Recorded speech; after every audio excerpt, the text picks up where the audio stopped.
Hey everyone, thanks for joining us on Processing Severance, the after show podcast brought to you by the Hollywood Critics Association. If you haven't done so, make sure you subscribe to our YouTube channel for this show and so much more. I'm your host, Rasha Goel, with my co host. I'm Jeff. And I'm Rick.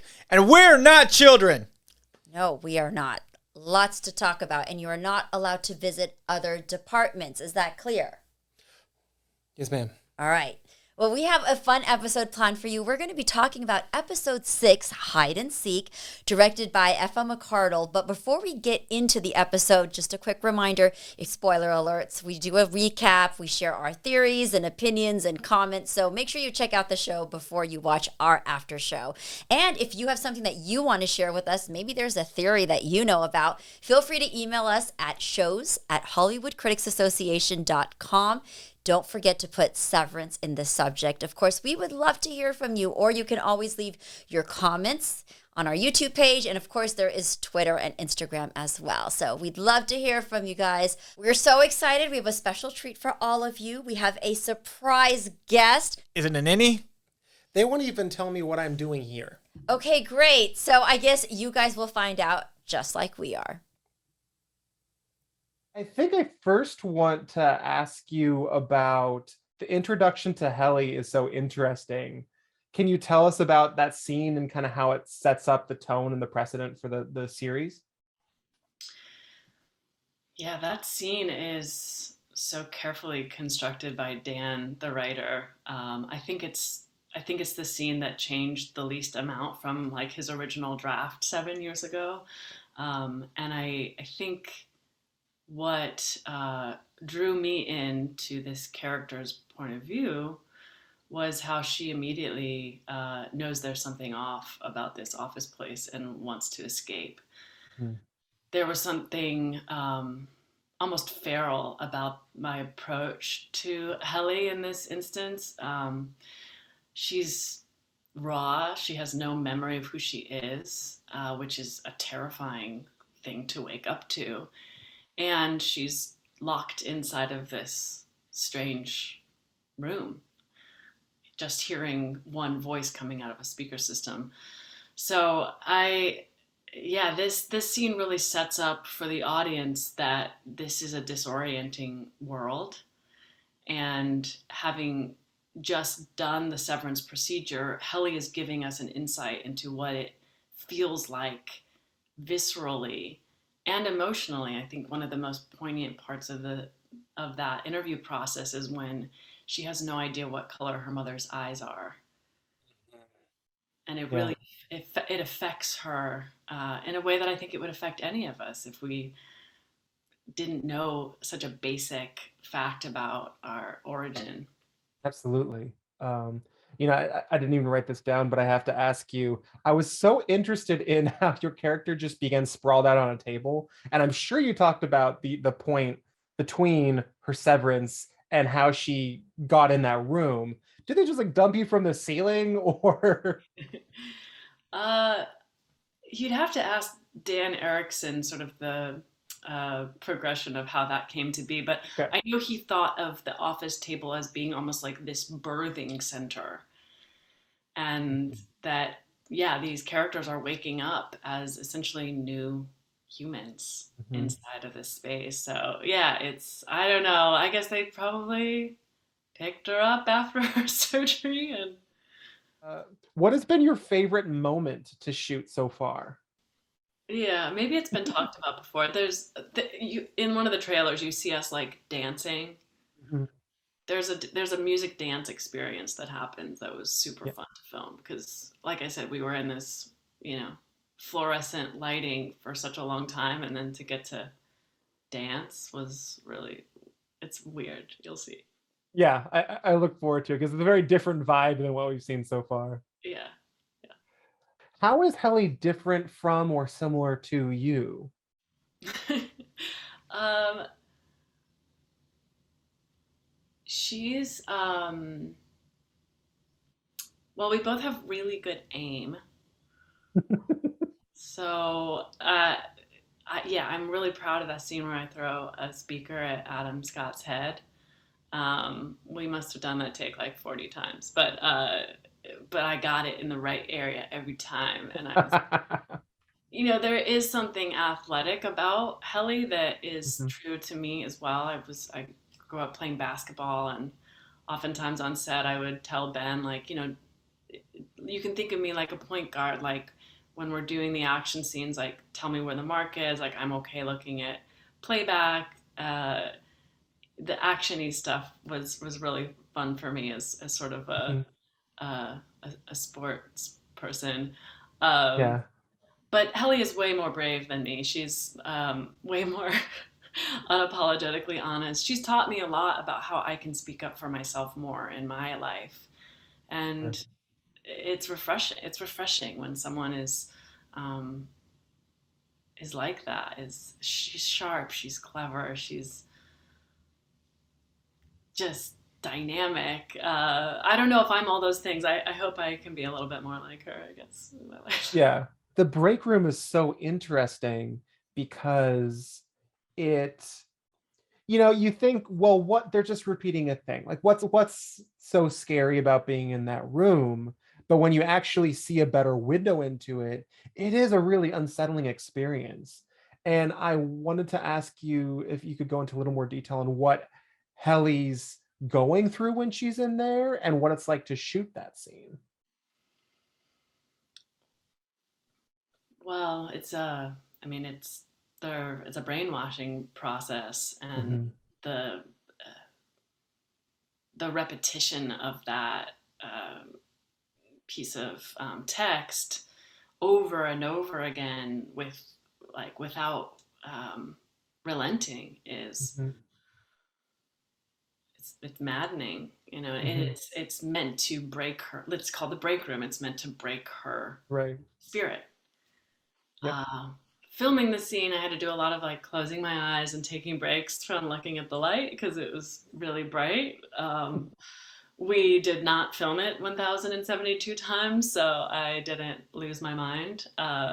We were strategic in that. And yeah, Tramell Tillman, who plays Mr. Milchick, what is like just the total opposite of his character. He's the most warm and loving and gentle person. So to get to play with him and in between takes to like remind each other that we're humans and that we're not actually in this torturous scenario. Yeah. It's nice to to just keep it light on the outside of filming. And I'm so interested in that conflict between Audi Helly and Any Helly. What I will say is that I they are the same person, and I differentiated the two, thinking about id versus ego, and that the Audi Helly has lived a whole life of experiences and memories and conditioning that has made her who she is. Any Helly represents that id, that raw, rebellious, almost like a teenage angst energy. Mhm. And I think it's quite poignant that often, we speak to ourselves more harshly than even our best friends would. So when Audi Helly Mm. is speaking to herself, uh, I think there's something relatable there where it's like, oh, that part of me that I don't like, or like that's a behavior that's unacceptable to me now. And she's Mhm. playing that tough love, uh, you know, Mhm. card. Yeah, absolutely. We're definitely harsher to ourselves, and that comes across so well in that scene. Yeah, she may not ever speak to anyone else like that. Hmm. It's herself.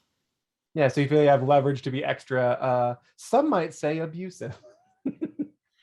I mean, it's interesting. It's definitely it gives me pause every time I think about it, for sure. Hmm. Absolutely.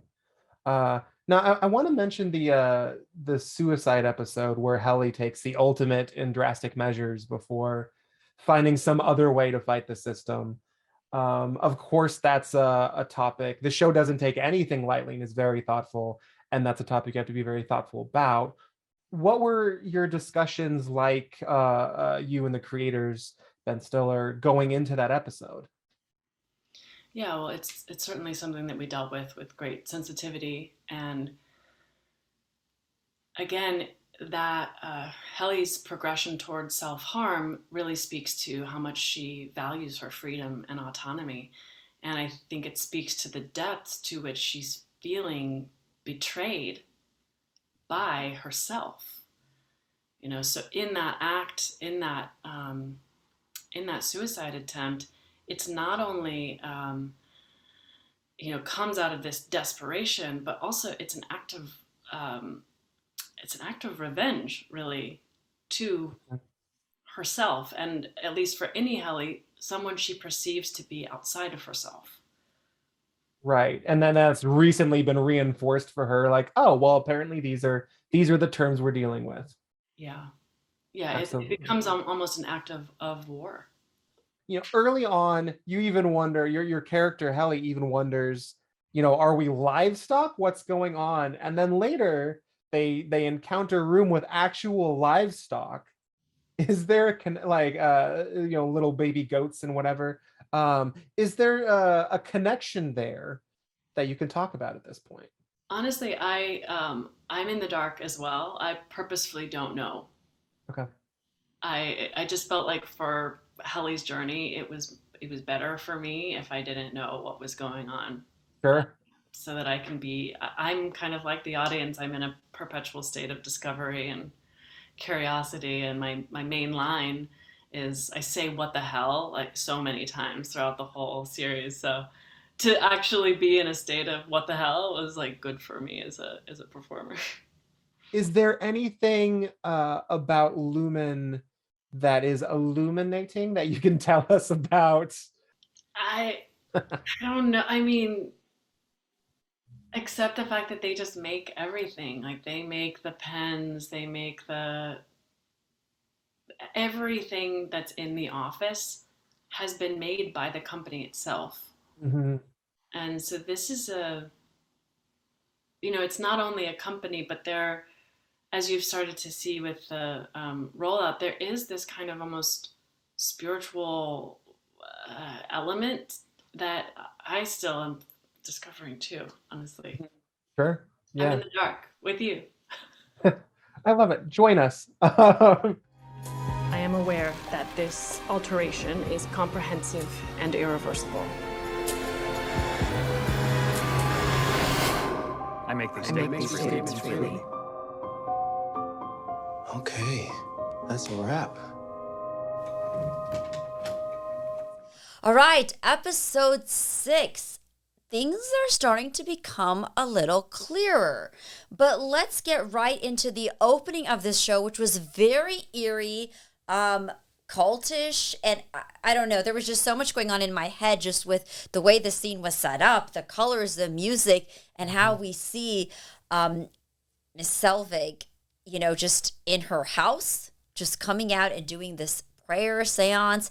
It was very interesting, but very eerie, but gave us a deeper look into who this woman is. It's funny because I've been telling you guys that I couldn't wrap my head completely around this thing being a cult, because I want to just keep believing in the experiment aspect of Lumen. But this episode definitely shows that, you can't, hands down, there is a very big cult aspect to what's going on. The candles, the pictures. Even her room doesn't seem like a real bedroom. It's either like she's in an insane asylum or she's in a convent, or I don't know. It's just it's all white and it looks like there's a jail cell. Yeah, it's like white cinder block, and she has a shrine, and she, has this whole litany that she does to Kier, and there's a picture of her as a child. Like, she was raised in whatever this is. Yes. And and the way that scene was shot too, right? Even in the shrine, the way the images are captured, it really gives you an idea of how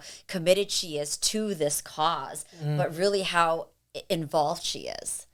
So that was really interesting, but a lot of other things unraveled in here too, as far as people standing up for themselves, We see Mark questioning now Harmony as far as what he does here. We see his sister with the baby. I'm just doing a couple of the highlights. Yeah, we're of obviously course. going to come back Yeah, and talk a little then bit we're gonna more dive about deep, it. yeah. We see Mark going on a date with Alexa, but then we see there might be some chemistry happening at work with Helly as well. We see Dylan and his obnoxious, funny, subtle comments of where he can never win, that poor guy, and he ain't getting anything from anybody. And I think the biggest thing really is recognizing the departments coming together. I mean, this time we see the employees are taking a stance. The group from the microdata refinement department, they're done. And they want to really find out what's going on in this company. So a lot happening. And of course, we now get to see a piece of Dylan's Audi world, and that was very fascinating. So let's just go to the beginning. Of course, we just talked about the prayer and Mrs. Selvig, but the phone. Oh wait, can we talk about the phone? So we see Mark taking the phone from the box, throwing it into the trash can, right? He's thrown it already. And then we see him coming back, driving up and pulling out. Now, my question for everybody out there is, why does this phone not need a charger? And it's always ringing and it's always working and he never answers it. How does it stay charged? Because, we're spoiled though, because that is a flip phone. So it's not a smartphone and it probably doesn't even get text. So you think the battery life is longer? Yeah, it could be. Okay. It could be. My theory is that since it's within this basically company town, I think it's powered by dreams, just bad ones. The whole town is a bad dream. Okay, so let's talk about basically the chemistry happening between our four main characters and how they're really starting to take a stance for what they believe in. I think that scene with Mark actually questioning Harmony on what do we do here, that's a very powerful scene. It's the first time that we've actually seen him having some type of an anger emotion. I mean, we've seen other emotions, but I feel like this time he's just really standing in his power. What it is he's so confident to me.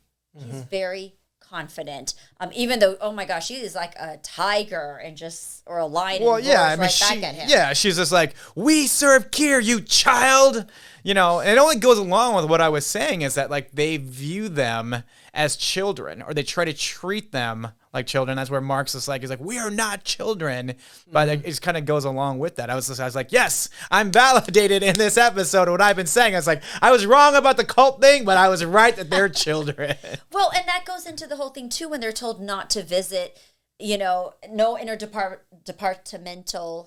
No interdepartmental camaraderie. Camaraderie, yeah, that's another Fraternizing, yes. And it's like, again, they're being treated like children. Well, I think what's interesting too is that because I've been saying the whole time that I think they're experimenting on them, that these people are not workers, they are these subjects of this.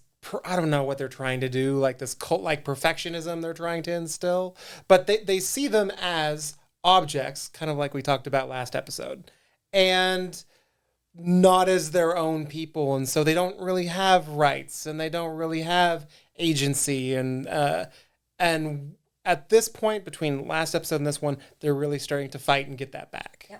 And just talking about experiments again too, yes, that's a feeling I've been having, because even with Miss Casey, who at first you think is maybe perhaps on Harmony and Milchick's side, well, she's just an experiment too for Harmony. So Harmony has no attachment to anybody. These are all just experiments for her.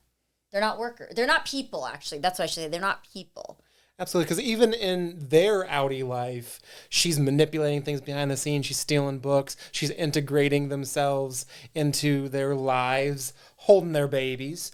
She's doing shady stuff. Well, let's talk about that. That scene, too, was also very eerie as she just nonchalantly walks into their lives. And I got to tell you, I did not expect that. I didn't either. In the story, like certain things happen, you're kind of like, okay, like whatever. Right. But like that's truly in this series, like definitely like surprising to me to see her walk in. I was like, wow, okay. It's like, that's really, it's okay. It's okay if she wants to steal and do some breaking and entering. But right, when you start messing with people's babies, that's crossing a line, lady. Don't do anything to the baby. Yeah. Exactly. My my notes for this section are literally in all caps. Get Selvig away from baby, and I hand wrote the all caps. I was like, do not hand the baby over to her, please. And they're obviously smitten by her because she calms the baby down.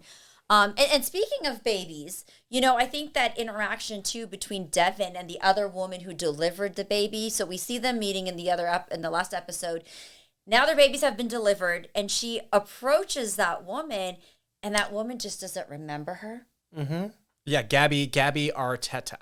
Gabby Yes. Arteta, right? And Yeah. they were talking about babies' names, and she's just clueless as far as what she's talking about. Then Devin goes back and looks her up, finds out she's married to a senator who believes Angelo Arteta. Yeah. Yes, thank you, and who believes in severance, and it just makes me feel like there's a larger conspiracy happening here. Yeah, and it's like in one of those things too. Like again, like I mean, it's interesting. Like now we're exploring the Audi world, and we're not just exploring like our main characters, but some of our side characters, and introducing as we're getting towards the end. And yeah, like it's like oh, she doesn't remember. It's like wow, this goes beyond like the stuff that we've seen in the innies at Lumen. But okay, I'm curious to know what do you guys think? I mean, within one day of having that baby, did something happen to her? Because it's so strange that they had this interaction, this conversation. They're talking about baby names, and she has no recollection of it the next day. The thing that I think is interesting too, because she's the wife of a pro-severance senator, and we've seen in this episode, and there's more space to talk about it in a bit, but we've seen that the severance world extends beyond the workplace in terms of how it affects people. So I would not be surprised if she's had that procedure done on her. And I also don't, and of course this is speculation, I don't currently know. I also think it's possible that someone could be severed into more than two aspects of their self, because it's not like cutting out the left brain from the right brain. You have the totality of your functions and your persona, but it's sliced into different experiential moments, right? And so who knows how many times you could be severed? Maybe, there's 4 of her. I don't know. So like in this situation, maybe it's she like pre-birth, post-birth. Could be. As opposed to like the day where it's pre-work and or like as opposed to the day where it's like this is your work day and then this is your personal day. Right. I feel like the implications are there for that to be possible.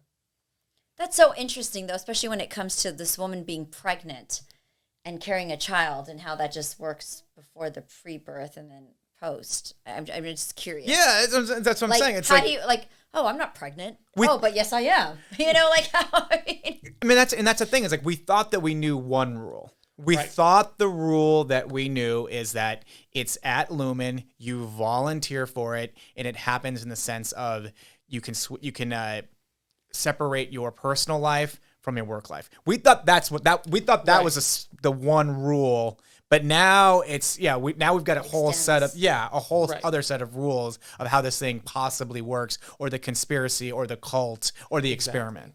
Exactly, because the other thing that we thought is not only was it time determined, but as far as we knew, it's spatially too, where you're on the elevator and that's the trigger. No, they can trigger you whenever, wherever. The implications for us being controlled, if severed, are endless.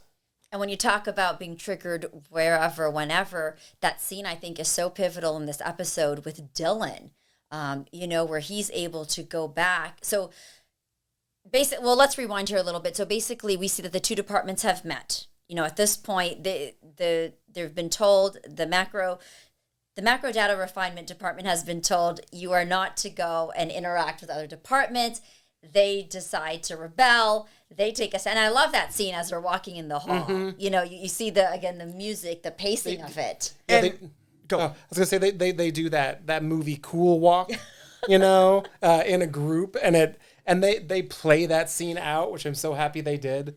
And and I got to be honest, I wasn't sure if it was going to happen that quickly. I thought maybe that Dylan and Irv would do the fraternizing, the camaraderie first, and then Helly and Mark would be working on the map separately before they would all come together. Like I didn't expect them to come together so because like I said, because we're just over the halfway mark. I thought that would be still like one more episode before like the whole group. But I mean, but it's showing like they're uniting. Yeah, I didn't expect to see the group come together so fast either. Because I think, for me, I thought maybe Mark's just taking all of this in.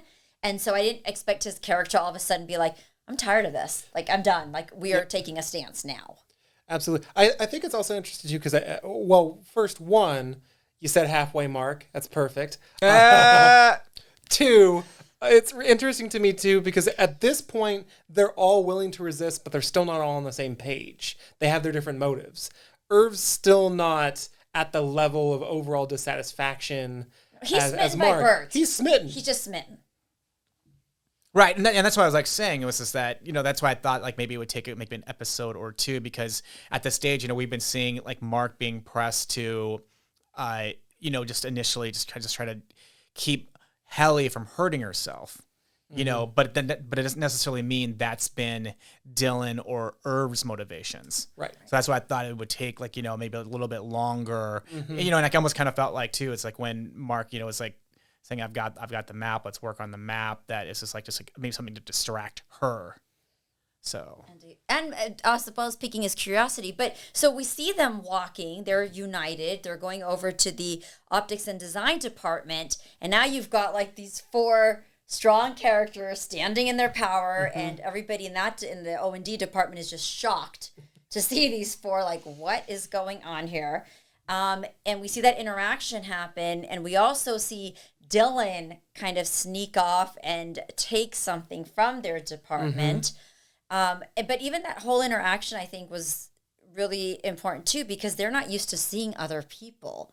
They didn't understand why. Like Mark asks them to maybe think about working together, and for what? Like, why should we do this? And go ahead. So I also think it's interesting because our protagonist characters literally comment about how they've never seen so many people because they haven't. That's almost twice the size of their own department. And the room is so much more vast than the office cubicle setup that they have going on. It extends so long in a given direction that they don't even know what they do, and they certainly don't know the boundaries of their own space. And we've been taught, that both departments are supposed to fear each other. They both have like these like ideas of what the other department is. So like, yeah, you get them together, and all of a sudden it's like,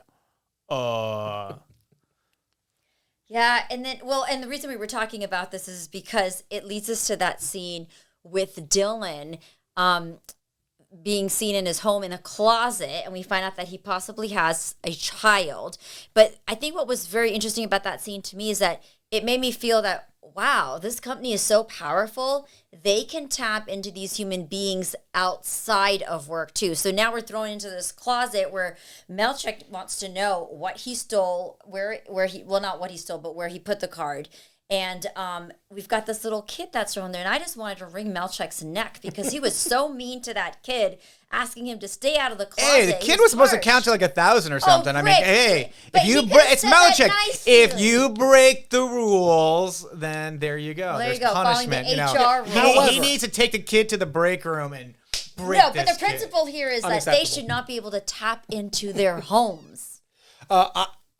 I'm going to have to err with you on this one because, first of all, that kid never signed an employment contract. He doesn't owe them anything. He's just a child. If he can count to 1,000 at his age, well, good for him. That's a stupid thing to ask him to do, quite frankly. And you guys saw the big switch too, right? Like, Yes. yeah. So It's like like it a makes big you, industrial red. Yes. yeah. So it makes you want to see like if you pull the camera back, like what is it? Yeah, what Is it's it a connected to. switchboard? Yeah, And what's connected who's to. it connected to? And whose Like, hand? And maybe? who's Yeah, handling yeah, it? That yeah. was my question. Absolutely. And so, I feel like that's a really big transgression because it's our first real signal that they, once you're severed, they can control you in all sorts of ways, anytime, any way they choose.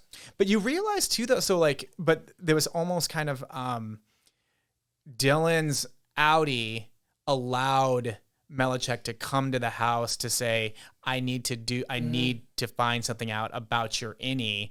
And Dylan's Audi gave him consent to say that's okay. Right. But there's probably something in that chip when it's planted surgically, right? That allows them to be able to control that. Could be, But absolutely. but it's a very scary situation. So they really, even once they leave the office, even the outie world is never completely freedom for them.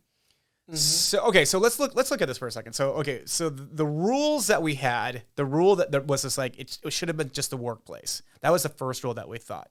Now the That's what we assumed. Yeah, that's what we That's what assumed. we were seeing, Yeah, right? so that's what we assumed. So then the second thing now is the pregnancy thing. Maybe is it like a pre, post, or like whatever. It could be. Yeah, and now like the boundary was like, oh, they can just go to their house and be able to do this without the elevator. Absolutely, exactly, and trigger it from a distance. We don't know what distance that is. We don't know who's doing the triggering. But I think it's interesting too because so Dylan, my new favorite kleptomaniac, so he takes these little infographic cards that are being made by Optics and designed for who knows what reason, and they have pictures of someone's. It looks like they're strangling someone at a point, and he says that he doesn't even know what he has. Which is true. And so I can see them manipulating the outie, even if there's not like something in the severance, chip or whatever specifically it is. They tell all sorts of lies to your outie about what happened. Yeah, absolutely. I want to comment on those pictures too, though. It almost seemed like those images perhaps were placed in those paintings collectively. I don't know. This I'm just thinking. But again, these pictures that we saw on these cards too, they weren't happy or they were very odd and bizarre. And I don't know if they were related to some of what we were seeing in those paintings. In a less In a less graphic in a way that look when you're like on an airplane and you pull up that card, the pictures look a little bit more like that versus versus like this like satanic devils with horns and types or workplace safety, like abstract people. But in this case, abstract people doing violence because I don't know, it's Lumen. They're creepy. I don't know. Lumen is very creepy. We're still trying to figure out what's going on. But what wasn't so creepy was seeing Alexa and Mark on a date. It was random though. I didn't really know if they'd be going on a date again. Another just like another type of situation because like he blew it so bad that it's like surprising just to be like, oh, and I mean maybe because another part of it is like because we're so I don't know. I'm going to say like we okay. The three of us, we're invested in Helly. Oh, yeah, for sure. We're invested in Helly. I kind of want to see Helly and Mark together. Yeah. That's so like, but Innie and Outie. Yes, but how does that work, right? Like Innie Mark maybe has something with I don't know, and then the Outie Mark is now like at least it's good to see him happier. Yeah, because I'd say this is a very pivotal episode for Mark because in the last episode we see him growing, we see him being more critical in sort of subtle ways, and in this one, Mark has swagger. He goes to the break room, and this is the first time we see him go to the break room, and he doesn't care even like he doesn't give a. Guy says he doesn't give a shit. Like he's fine. He's like whatever. Break room. I've been there, done that.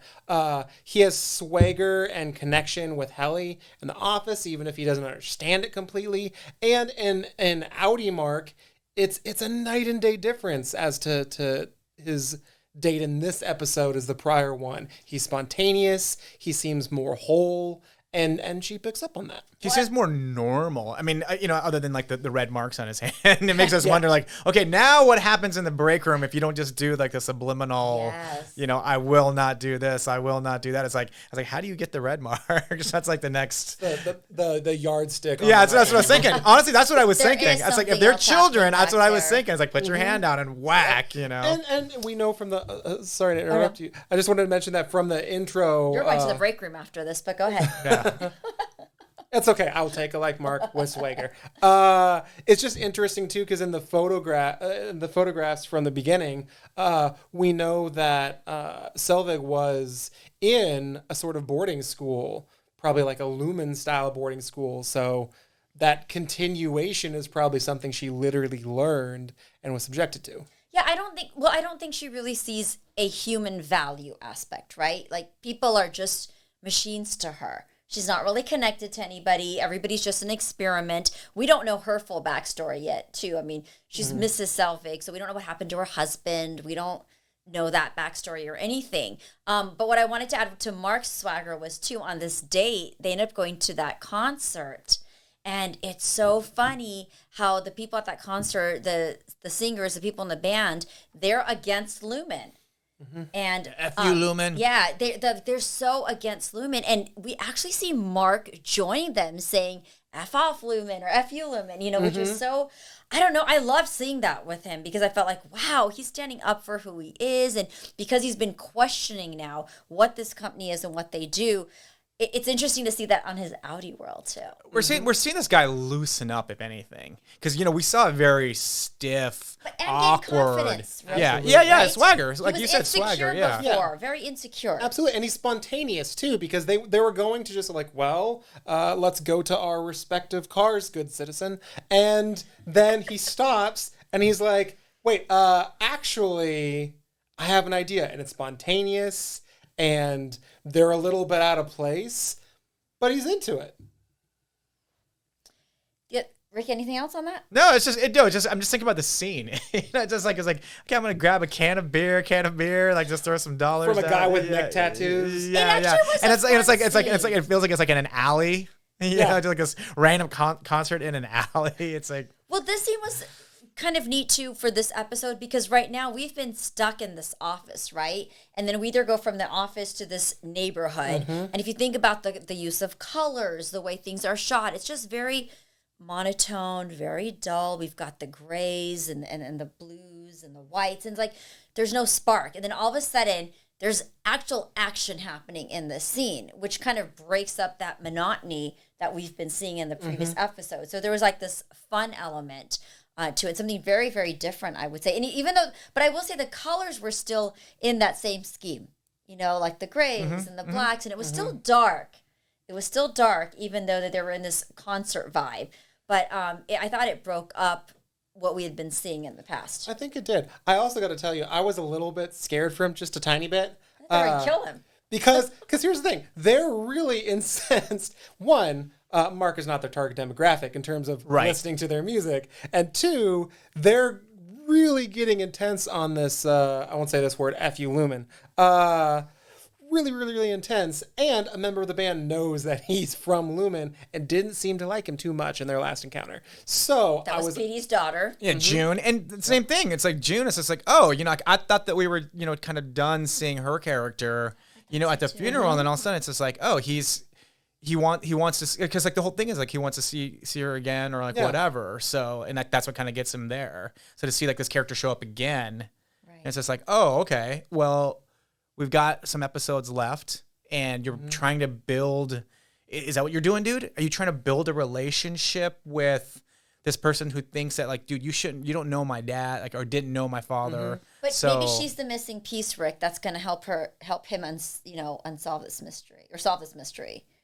Like maybe This is unsolved mystery. I know, I'm like, Robert I feel like Stack. she's going to offer something that she experienced with her dad that maybe may help Mark. I don't know. I also think that one of the keys for Mark to evolve, both Innie Mark and Audi Mark, and kind of reintegrate, has been emotion. It's been the memory of his wife. It's been seeing the funeral with Petey and seeing the family grieving. And so being connected to these deep emotional things that the severance procedure can't apparently touch at the end of the day is really the key to his reintegration. I don't even know if he's going to get a procedure to fix it, but it's definitely helping him on both ends of the elevator. Like like we talked about, like the meeting of the 50-50 of the two guys meeting somewhere in the middle, and it's like which guy is going to break ground first? Is it Audi Mark or is it Innie Mark? Well, it's coming closer and closer because we also then see that he ends up picking up the phone and taking the call from Petey's phone, right? He's been debating this entire time. He's been ignoring these blocked calls. Finally picks it up, gets called to a school that he used to teach at. And we don't know who this character is because she doesn't share her name. We barely get any information from her. Right, but Harmony referenced Rackaby. Yeah. At some point in time, when it came to like them deciphering Petey's. And Rackaby's the name that we think we heard, right? Yeah, right. A few times, It's quick. It's super quick. Yeah. So that's, so like that's, so we can only assume Maybe she's Rackaby? maybe could be. or connected to the same, because there's a whole organization that PD mentioned. That's, The they. The they. Yeah. The they. So it could be the same person, and I feel like maybe it's the setup to that, but also they could be just part of the they. Any favorite moments from this episode? Well, let's talk about the the secret place. Because you guys, like Rasha, you're getting more partial to Irv. I am. Jeff has been wanting to explore Irv since episodes 1 and 2 when we But first Jeff sat just down. said Dylan now. Well, So I don't know. that's true. Well, Going back because and we got forth that there. we got that really cool gem. But that's what's great about it is that we're kind of opening up on everybody in terms of like who whatever. But like that secret place, like Bert and Irv in like that weird plant room. Yeah, And we have Very we weird, had but it was yeah, kind of a a cute place just scene for us. too. Just yeah, we had a goat room, and now we have this like just Plant. plant room. And then Irv telling him is like, I'm not ready. Right.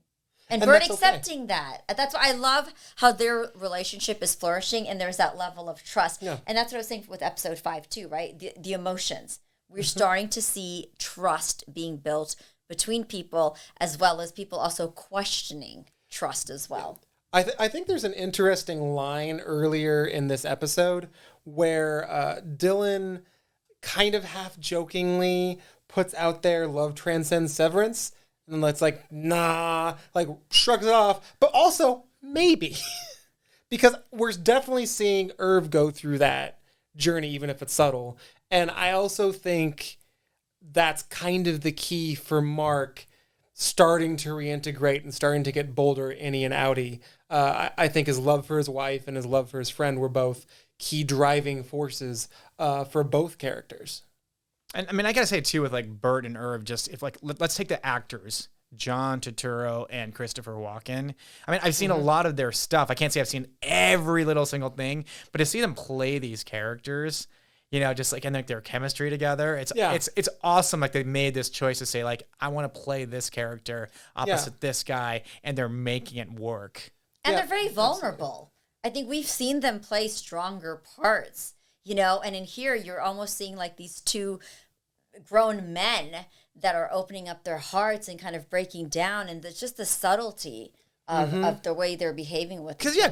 Because sometimes we don't even get to see that exploration a lot in television. No. Right. Especially not for characters of their age. Yes, Right. And this is a new experience for them, but they're open and honest and non-stereotypical. It's a beautiful and nuanced performance and situation, I think. I love that storyline has been integrated into this story. So hopefully they'll be together by the end of it all. Because it wasn't, because I can't remember if we had a conversation if we weren't sure if Christopher Walken was just going to be a flash in the pan. Right. Right. Because From the initial episodes, you couldn't tell, right, right? because he's Christopher Walken, but his his name's in the credit, He's and stapled. and whether he's a flash in the pan or not, you got to give Christopher Walken his due and give him all the titles and everything. So like it's great to see that he's not a flash in the pan character, he's there. Absolutely. I also like to point out that Burton Irving sounds very similar to. I'm just saying. Sesame Street Sweet. denies that. Sesame Street denies Oh my gosh. Yes, thank you for that reminder. Leave it to Jeff. There are many questions that we have for the for the creators and everything else, and like every this part of the show to say, hey, do you think maybe? Yeah. Burton Irving? We have a lot of questions. All right. Well, thank you for joining us on episode 6 of Processing Severance, brought to you by the Hollywood Critics Association. Again, we would love to hear from you, so don't forget to subscribe to our YouTube channel, Hollywood Critics Association. You can always email us at shows@hollywoodcriticsassociation.com.